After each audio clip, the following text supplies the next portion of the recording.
kesempatan kali ini kita akan membahas konsep ruang dan waktu di dalam sejarah. Di dalam sejarah, ruang diartikan sebagai tempat terjadinya suatu peristiwa sejarah. Artinya, di manakah peristiwa sejarah itu terjadi? Yang kedua, konsep kedua adalah waktu. Waktu di dalam sejarah diartikan sebagai kapan peristiwa sejarah itu terjadi. Biasanya peristiwa harinya kapan, terus bulan, tanggal, dan tahun. Nah, yang terakhir adalah konsep manusia. Manusia itu diartikan sebagai tokoh yang berperan dalam peristiwa sejarah. Artinya, siapa sajakah tokoh-tokoh yang berperan aktif dan terlibat di dalam peristiwa sejarah. Contoh sederhananya misalkan peristiwa proklamasi kemerdekaan. Apabila dilihat dari konsep ruang, peristiwa proklamasi kemerdekaan itu di manakah peristiwa proklamasi kemerdekaan? Nah, tempatnya itu di Jalan Pegangsaan Timur nomor 56.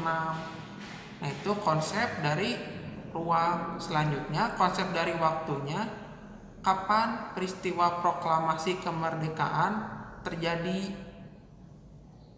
Nah, tanggal 17 Agustus 1945 pada hari Jumat sekitar jam 10 siang, 10 pagi.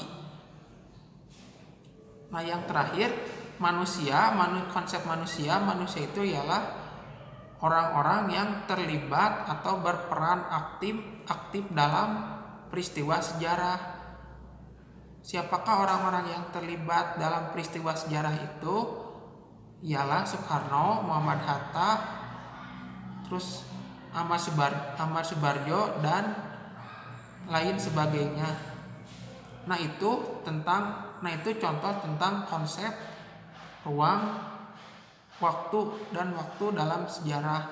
Jadi intinya konsep ruang, waktu dan sejarah itu, ruang diartikan sebagai tempat, waktu itu kapan peristiwa sejarah itu terjadi, dan manusia itu orang-orang yang terlibat dalam peristiwa sejarah atau pihak-pihak yang terlibat dalam peristiwa sejarah.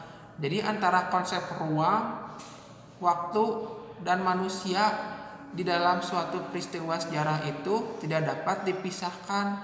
Kalau misalkan salah satu konsep, misalkan konsep ruang itu tidak ada, nah itu tidak dapat dikatakan sebagai peristiwa sejarah.